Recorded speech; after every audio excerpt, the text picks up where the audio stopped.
At 7:56 on the morning of December the 7th, 1941, Japanese aircraft swooped down over Hawaii. Their target? The US Pacific Fleet at anchor in its base at Pearl Harbor.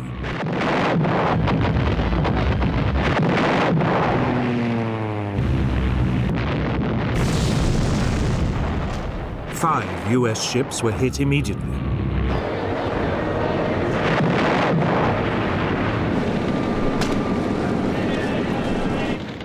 A few minutes later, more Japanese aircraft joined in.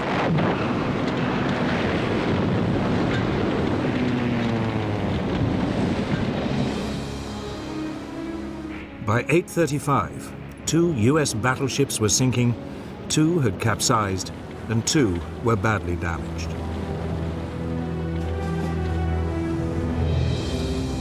A 7th battleship, the Nevada, slipped her moorings and was heading out to sea when she too was caught and forced to beach.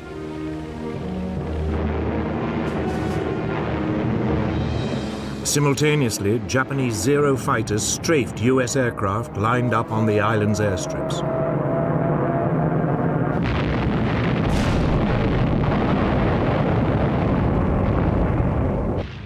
They also shot up nearby army barracks.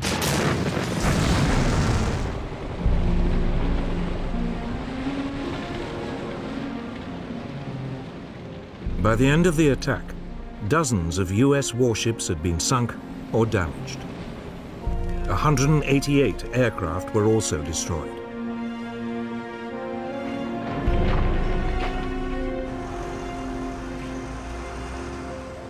The next day, US President Franklin Roosevelt declared war on Japan. Since the unprovoked and dastardly attack by Japan on Sunday, December 7th, 1941, a state of war has existed between the United States and the Japanese Empire.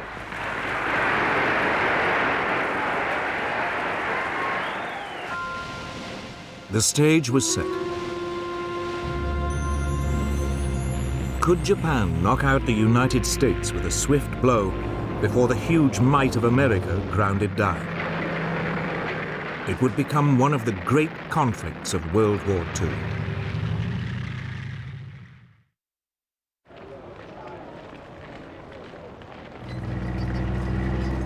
Japan's first steps towards war had come in August 1940. Capitalizing on France's defeat in Europe, it seized control of air bases in the north of the French colony of Indochina. It was looking for a quick and easy expansion of its empire.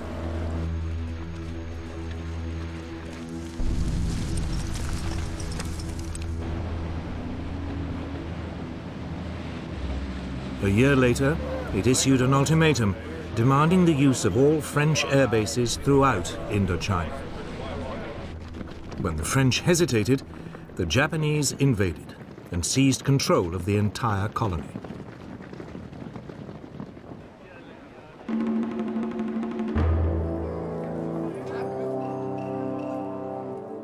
Japan felt the consequences almost immediately. The United States froze its overseas financial assets, effectively robbing the country of its ability to buy oil. Japan faced a choice: climb down and lose face, or seize more territory and up the stakes.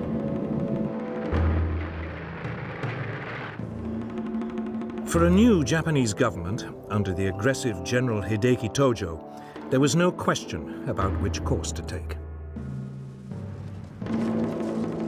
Japanese army and navy commanders were told to prepare for a swift war to occupy all the far eastern territories controlled by Britain, France, the Netherlands, and the United States.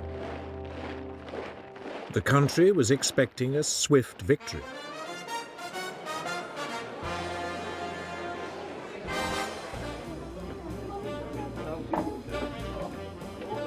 Japan saw the Americans, in particular, as a nation of pleasure lovers with no stomach for a lengthy war and heavy casualties. The Japanese military calculated that if they could destroy the US Pacific Fleet, the US would quickly sue for peace. It was now that they decided to attack Pearl Harbor. Admiral Isoroku Yamamoto, commander of the Japanese Combined Fleet, was put in charge.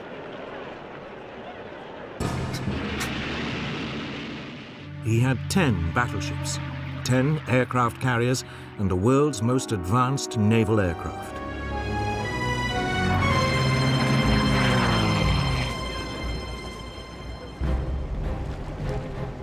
Against him, the US Pacific Fleet had 8 World War I vintage battleships and 2 carriers.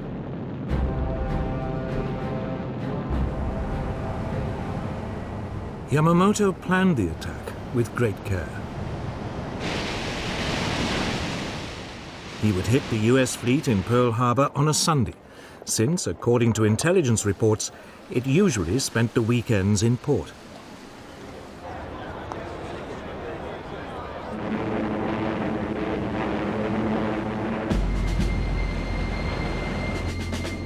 In total radio silence, the Japanese strike force gathered in Tankan Bay in the northerly Kuril Islands.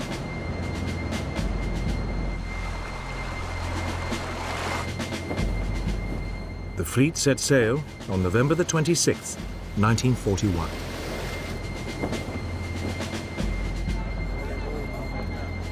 Meanwhile, as a decoy, Japanese negotiators arrived in Washington to discuss a possible Japanese withdrawal from China.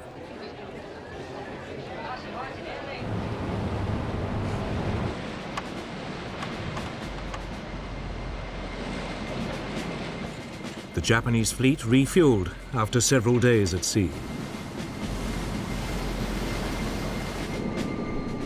3 days later, it was off Hawaii. The Americans were still blissfully unaware that anything was wrong.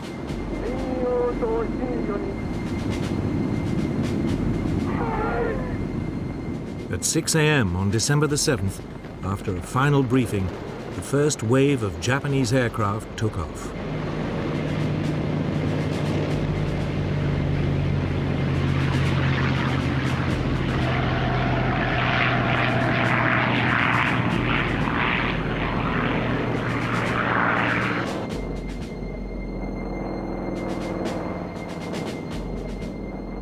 As the Japanese aircraft dived into the attack, US personnel were still just stirring on a fine Sunday morning.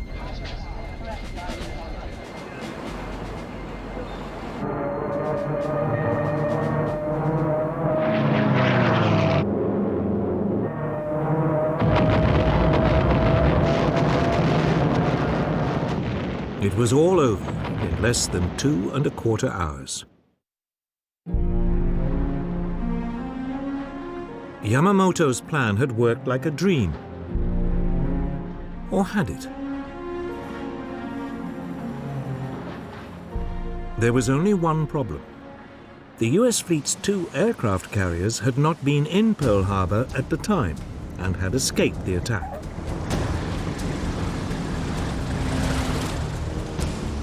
Yamamoto's main aim of crippling the US Pacific Fleet had only partially succeeded.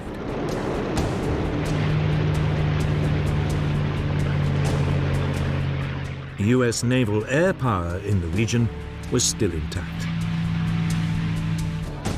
But in the United States, there was shock and disbelief.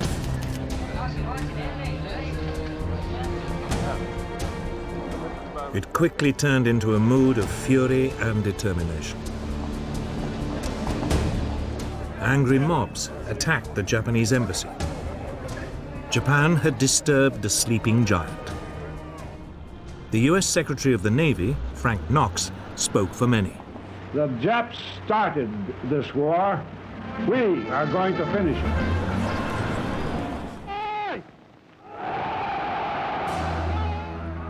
Yet before the US could mobilize its full strength, the Japanese were to inflict more humiliating defeats on the Western Allies.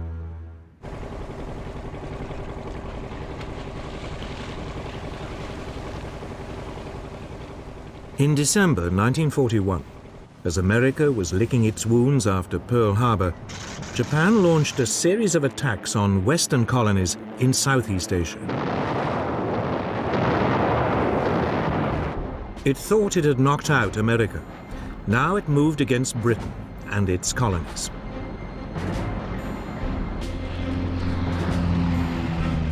The first to be hit was Malaya, where a Japanese force came ashore in the northeast of the country.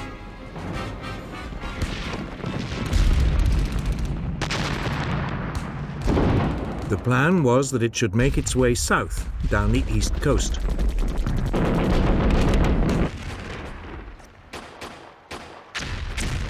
The invasion force was met by a contingent of British Indian troops. But after a day of fighting, they were brushed aside.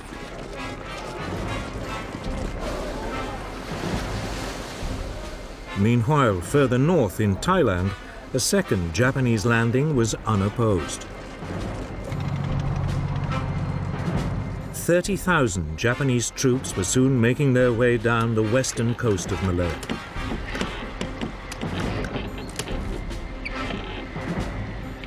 The target of the two groups, Singapore, the center of British military and political rule in the Far East.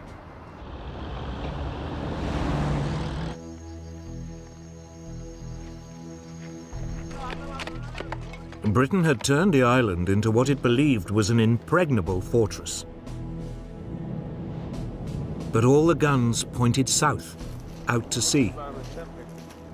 The Japanese were approaching by land from the north.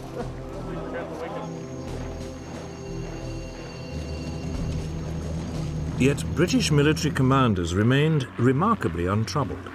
They didn't rate the Japanese as fighting men and believed the Malay jungle was, anyway, virtually impassable.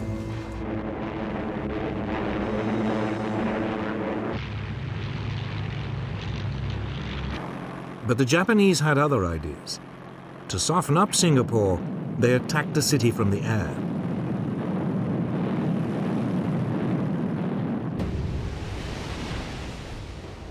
Britain sent the new battleship Prince of Wales and a battlecruiser, Repulse, to attack Japanese troop convoys.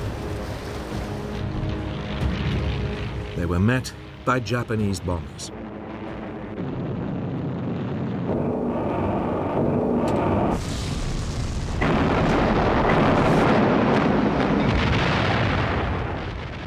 Both warships were sunk in less than 2 hours. Almost 1,000 of their crew were lost. It was the greatest British naval disaster of World War II.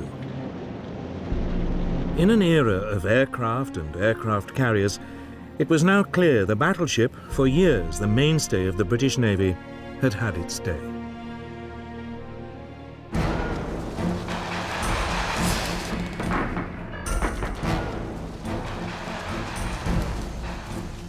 Back on land, the Japanese continued to head south towards Singapore. On January the 11th, 1942, Kuala Lumpur was captured.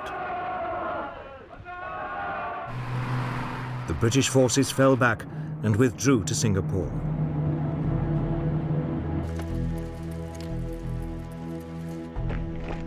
There were now about 100,000 British soldiers to defend it. They faced a force of only 30,000 Japanese.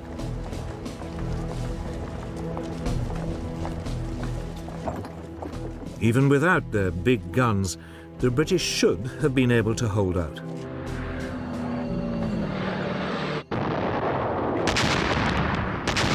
The Japanese launched an assault in early February. It was supported by more airstrikes.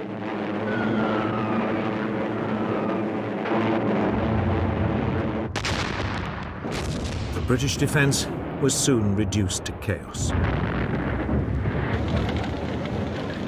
Civilian casualties began to escalate.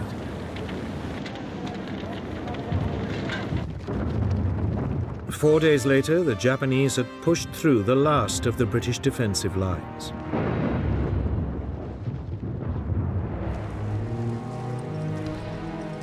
The commander, General Arthur Percival, surrendered with over 90,000 men.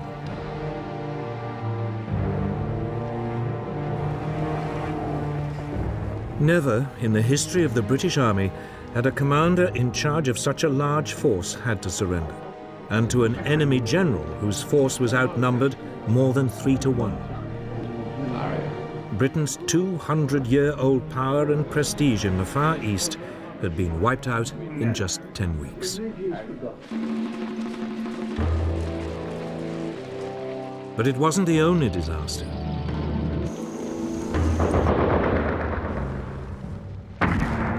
Elsewhere in Southeast Asia, the Japanese forces were equally triumphant. The British garrison in Hong Kong fought for 2 weeks before succumbing to a Japanese invasion.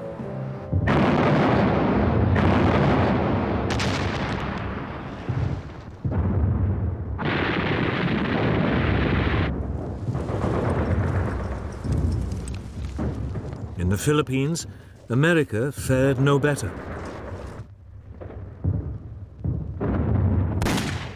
Here, a preemptive bombing raid caught large numbers of US aircraft neatly lined up at Clark Field.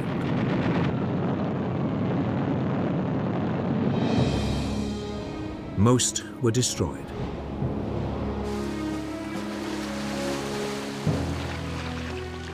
Two days later, with US air power virtually non-existent, Japanese troops began to land.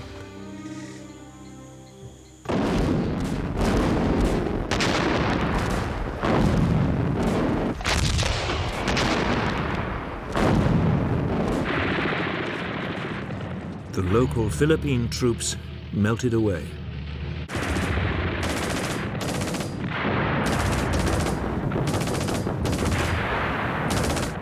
The Japanese advanced rapidly. 10 days later, Manila was captured.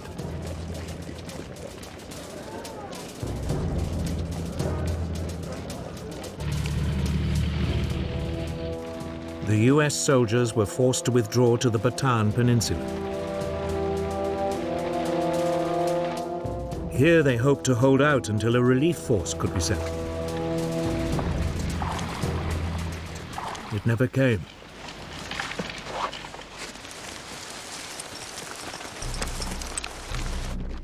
On April 3rd, 1942, Japanese troops launched a major assault on US positions. After 4 days' heavy fighting, they broke through.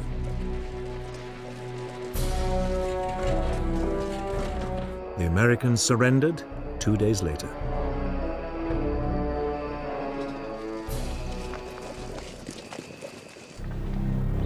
That left just one British colony in the region, Burma.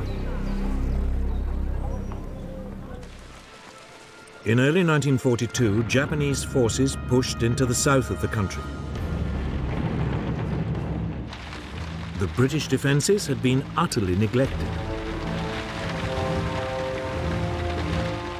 There were only some 15,000 men defending the country. They were no match for the Japanese.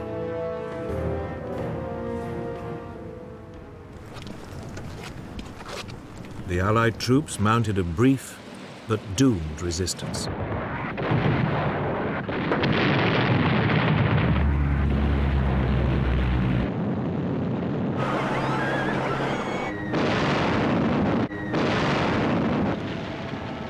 Less than 2 months after invading Burma, the Japanese had seized the capital, Rangoon.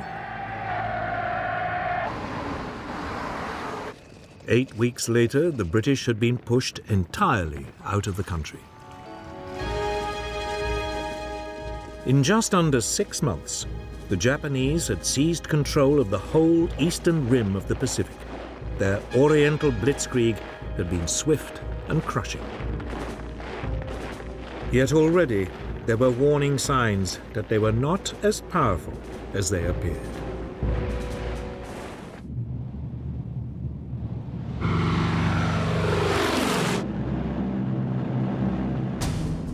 On April the 18th, 1942, 4 months after Pearl Harbor, America struck back at the Japanese.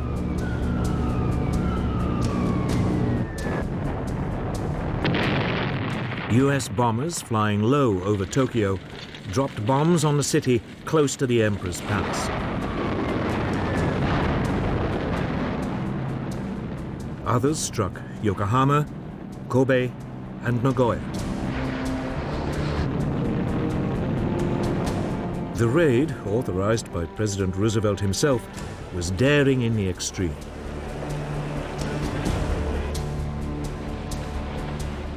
The B-25 Mitchell bombers had not been designed to be launched from aircraft carriers. They barely managed to lumber off the deck of the USS Hornet, which had brought them to within 700 miles of the Japanese capital.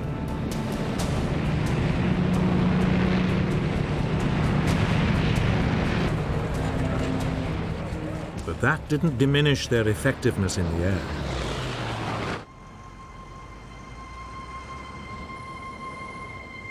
In Japan, the raids caused profound shock.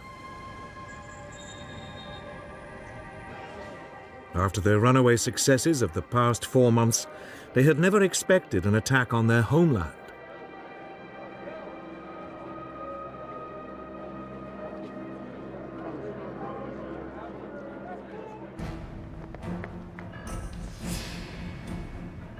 Japan's military planners now decided to extend the country's defenses.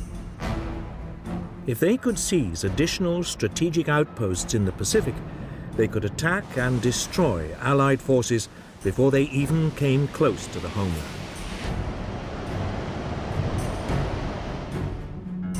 Japan already controlled much of the Chinese coast, Southeast Asia, and the Philippines.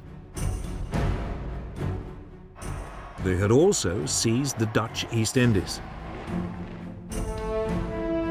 Now they decided to strike south and attack Papua New Guinea and the Solomon Islands, and east to take the island of Midway in the middle of the Pacific. It would mean the homeland was surrounded by a string of fortified positions. Yet even as Japan was planning its move, its operations were severely compromised, though it only realized this after the war. The United States had broken its military and diplomatic codes.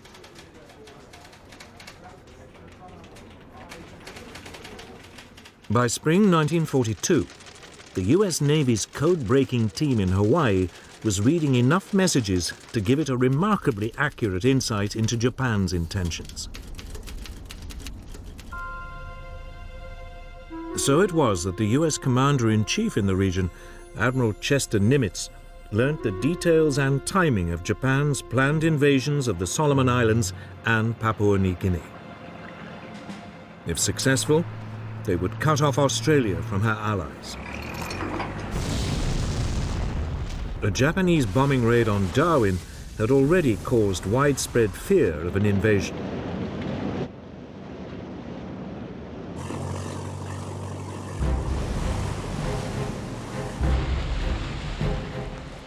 In early May 1942, the Japanese plan to widen its defensive perimeter was launched.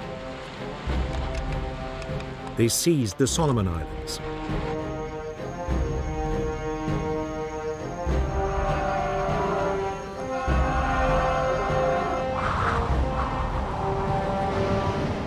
Two days later, the Japanese carrier force entered the Coral Sea in preparation for the main assault on Papua New Guinea.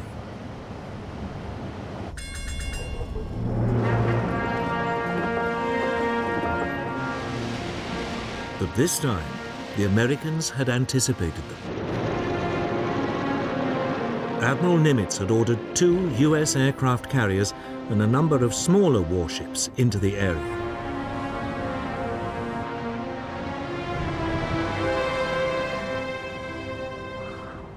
For 2 days, the rival fleets searched for each other.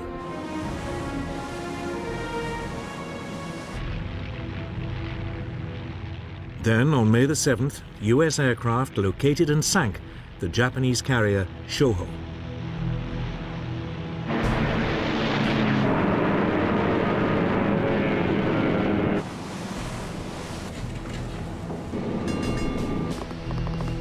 Battle of the Coral Sea was underway.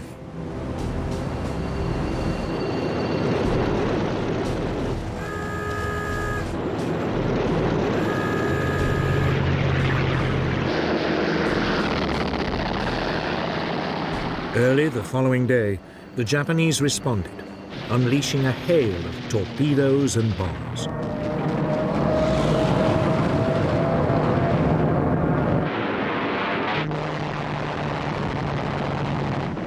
To begin with, the US aircraft carrier Yorktown managed to avoid the Japanese torpedoes.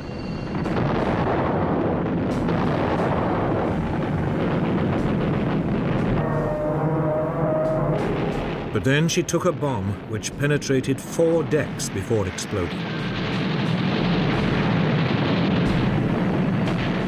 37 men were killed.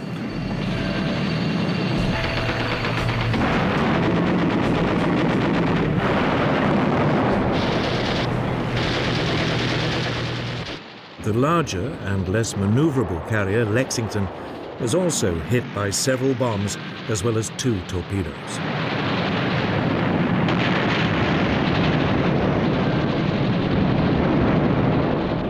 She developed a heavy list to port.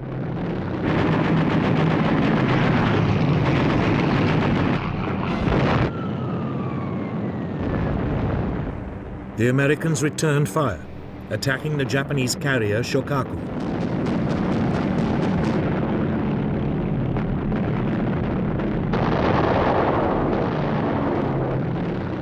The first US raid was blunted by Japanese Zero fighters, which forced the US Douglas Devastator bombers to drop their torpedoes too far out. All the torpedoes missed.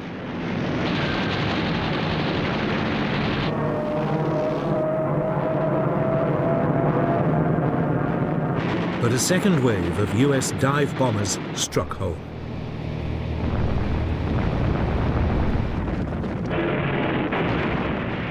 The Shokaku's deck was so badly damaged, she could no longer be used by aircraft.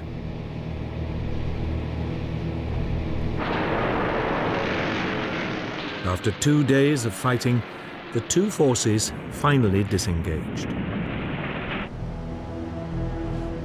That evening, the Lexington, still afloat, suddenly erupted in a huge explosion.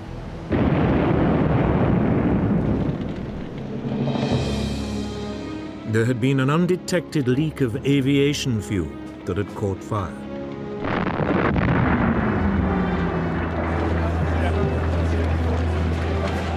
Amazingly, all but 215 of the nearly 3,000 men on board were rescued. Later that evening, an American torpedo scuttled the burning hulk.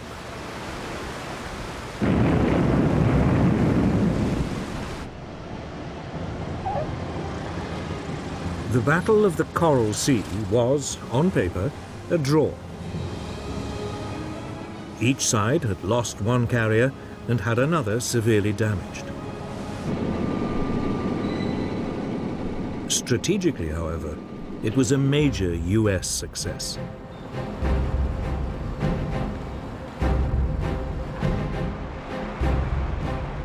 It had prevented the Japanese from seizing more territory, and it had stopped them from isolating Australia.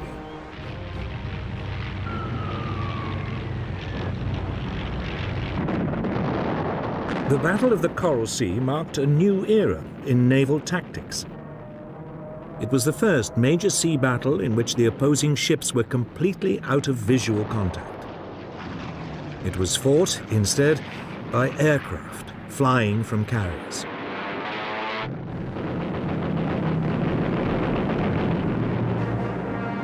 It would soon become clear which side had adapted to the new form of naval conflict more successfully.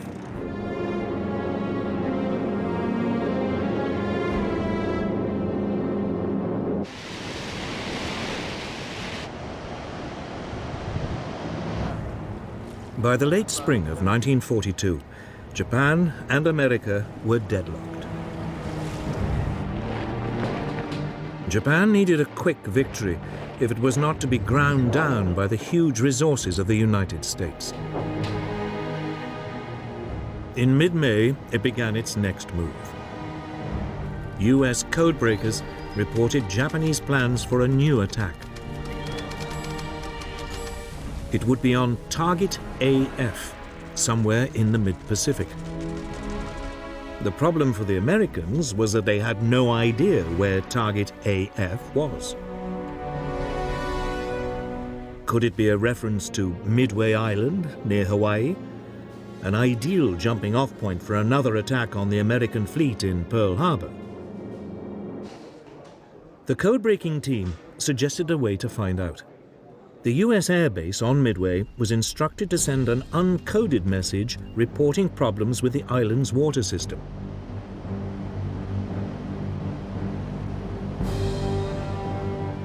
Almost immediately, the code breakers intercepted a Japanese signal that Target AF was having water supply problems. Admiral Chester Nimitz now knew exactly where the enemy would strike.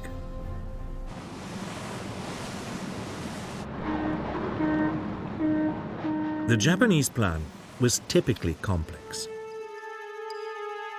A diversionary attack on the Aleutian Islands in the North Pacific would draw away part of the US fleet, while Midway was seized by an occupation force. The Americans would be obliged to hurriedly commit their carrier force to retaking the island. There they would be annihilated by a huge Japanese naval presence, including 4 large aircraft carriers. It was the second Japanese attempt to wipe out the US Navy in the Pacific within a year.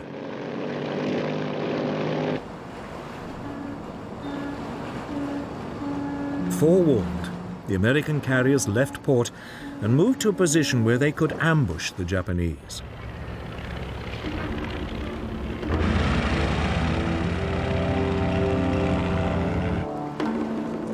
On June 3, 1942, Japanese forces launched the expected attack on the Aleutian Islands.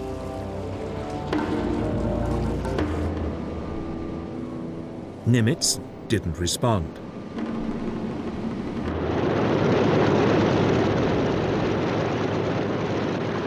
Then, early the next morning, the main Japanese carrier force launched a first airstrike on Midway Island to soften up its defenses.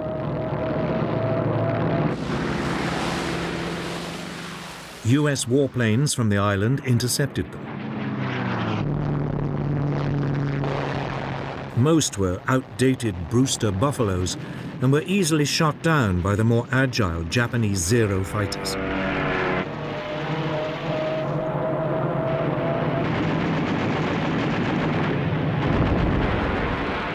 But the Japanese attack had been blunted.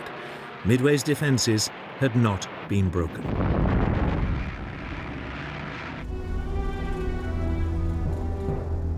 The Japanese commander, Admiral Chuiki Nagumo, faced a difficult decision. He'd kept some of his aircraft in reserve, loaded with munitions designed specifically for attacking ships, just in case the US fleet was spotted. Should he now order this reserve to be stripped of its torpedoes and armor-piercing bombs and reloaded with high-explosive and fragmentation bombs for a second strike on Midway?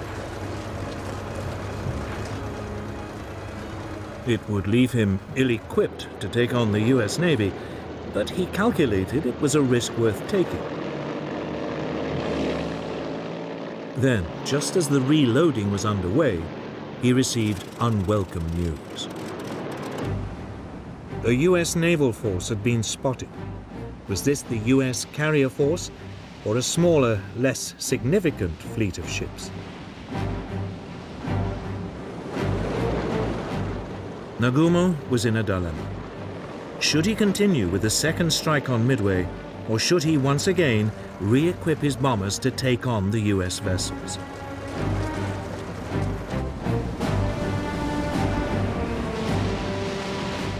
Nagumo decided to gamble. He would push ahead with the second strike on Midway. His hope was that when the bombers returned, there would still be time to rearm them to take on the US ships. Even as he weighed the odds, the Japanese carriers were attacked by US bombers.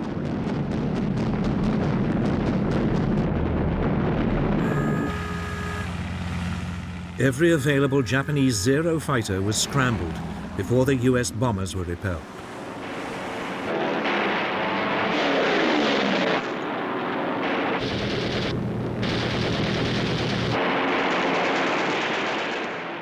Then came another report from reconnaissance planes. The US force did indeed contain aircraft carriers. Nagumo was, once again, on the spot. His aircraft were halfway through reloading, but the US carriers were a much more important target. He took a second gamble.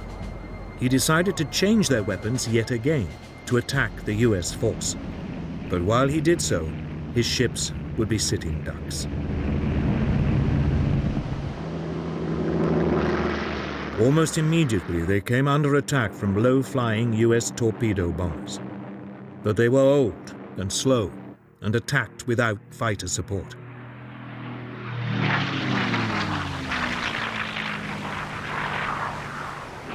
As they approached the Japanese fleet, they were rapidly shot down.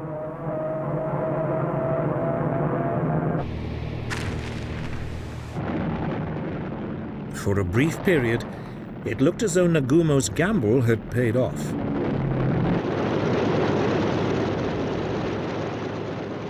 Then, just as his bombers had been reloaded and were ready to take on the US carriers, disaster struck. US dive bombers, approaching unseen at high altitude, hurtled down on his ships. The Japanese were caught completely by surprise. Nagumo had gambled once too often and was now at the mercy of American air power.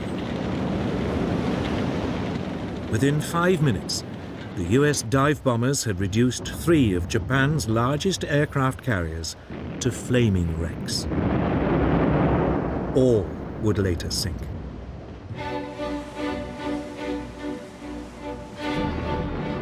A fourth carrier, the Hiryu, had been masked by a rainstorm and that afternoon mounted a desperate counterattack.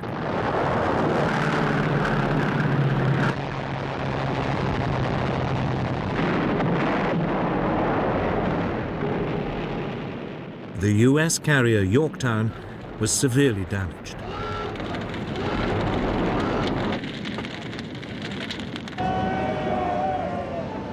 It was torpedoed by a Japanese submarine several days later. But the Japanese fight back was short-lived. Late in the afternoon that day, the Hiryu was also hit and turned into a blazing pyre.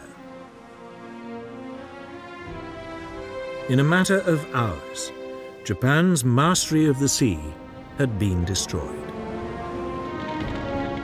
The attack on Midway Island had achieved nothing.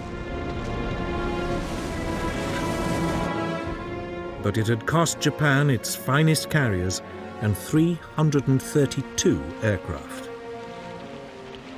Well over 2,000 sailors had also died.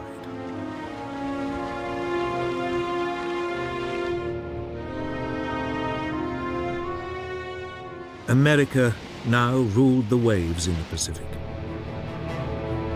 Yet Japan was still undefeated on land and a powerful, threatening force in the air.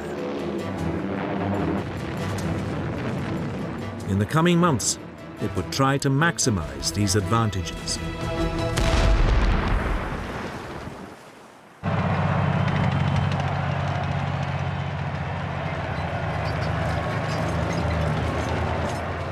By summer 1942, Japanese plans to build a defensive ring of occupied territories around their homeland had still not been completed. Heavy losses at sea had frustrated their attempts to grab Papua New Guinea and islands in the Central Pacific. Japanese planners now came up with a new plan. If they couldn't do it by sea, they'd do it by land. On July the 21st, a division-sized force of experienced jungle troops landed on the northern coast of Papua New Guinea. They immediately struck west to capture Port Moresby, the capital.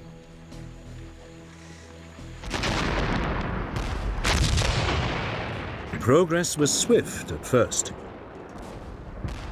The small Australian defence force was completely outnumbered.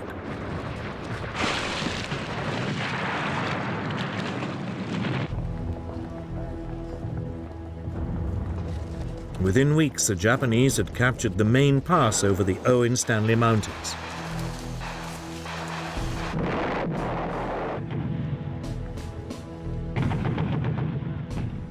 They then halted to await reinforcements before the final push on Port Moresby.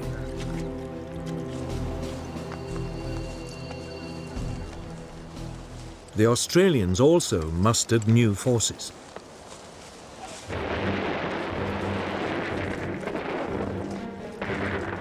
When the Japanese moved off again, they now met much stiffer resistance.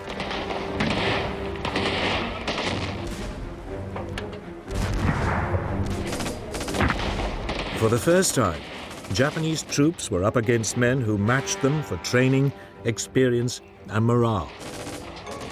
The Australians stood their ground, and the Japanese were temporarily brought to a standstill.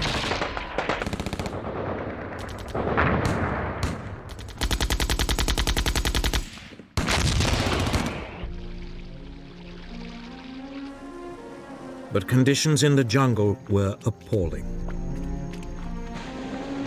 There was constant tropical rain. Malaria was rife.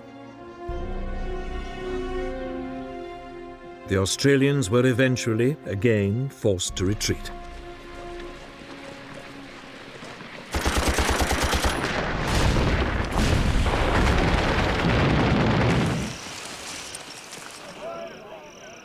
After 2 months of grim fighting, the Japanese were within 30 miles of Port Moresby.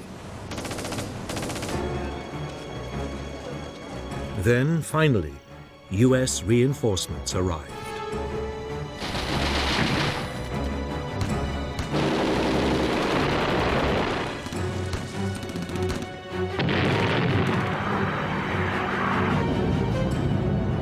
Through September and October, the Japanese were, in their turn, forced back.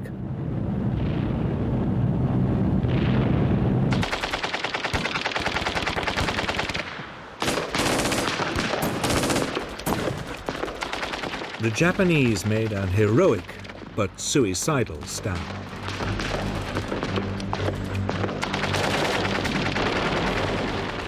Many chose to die fighting rather than surrender.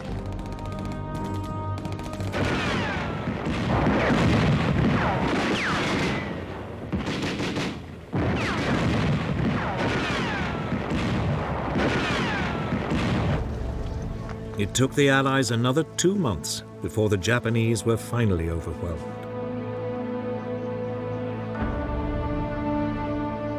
It had been a bloodbath.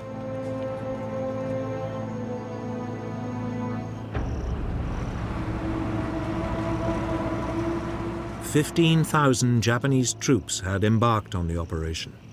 Only 3,000 got away.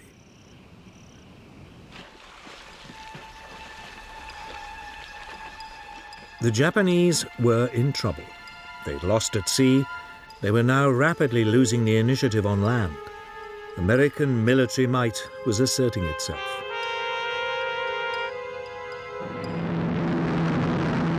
There was only one alternative left: air power.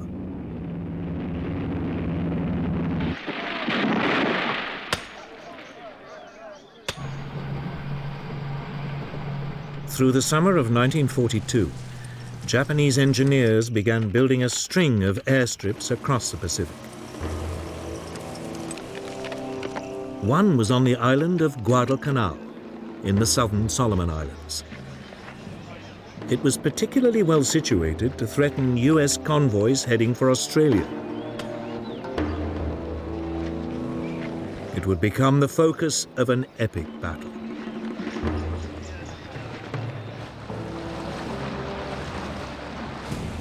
In July 1942, an amphibious force of US Marines invaded the island. They landed without resistance.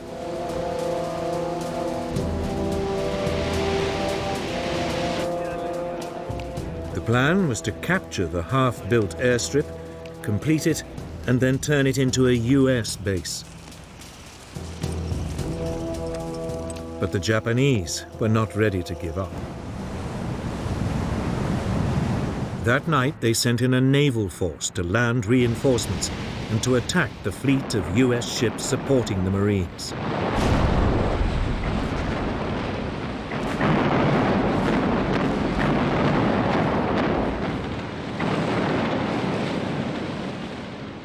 In a dazzling display of night fighting, the Japanese cruisers sank 4 Allied warships and drove the rest out to sea.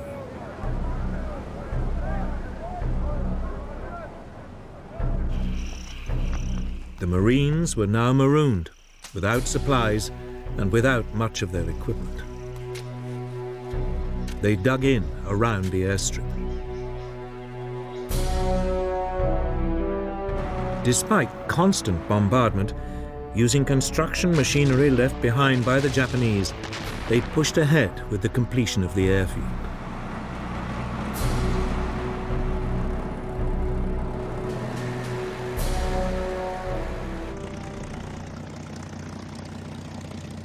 Two weeks later, a group of US Wildcat fighters and Dauntless dive bombers flew in. They were not a moment too soon.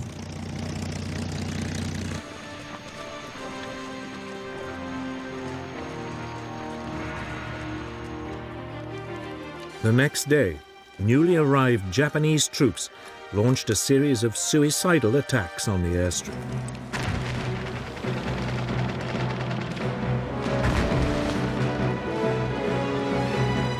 Over the following months, wave after wave of fanatical troops were thrown into the battle.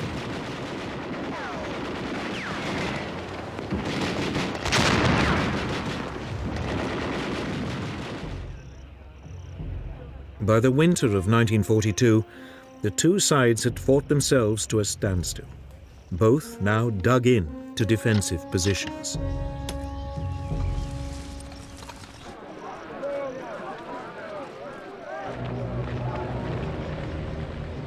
Then, in December, the exhausted US Marines were replaced by fresh troops.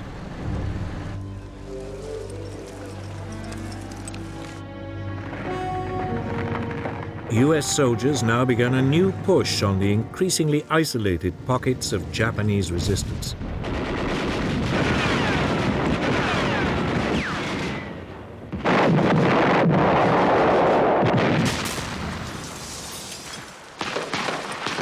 By early February 1943, the Americans had finally won control of Guadalcanal.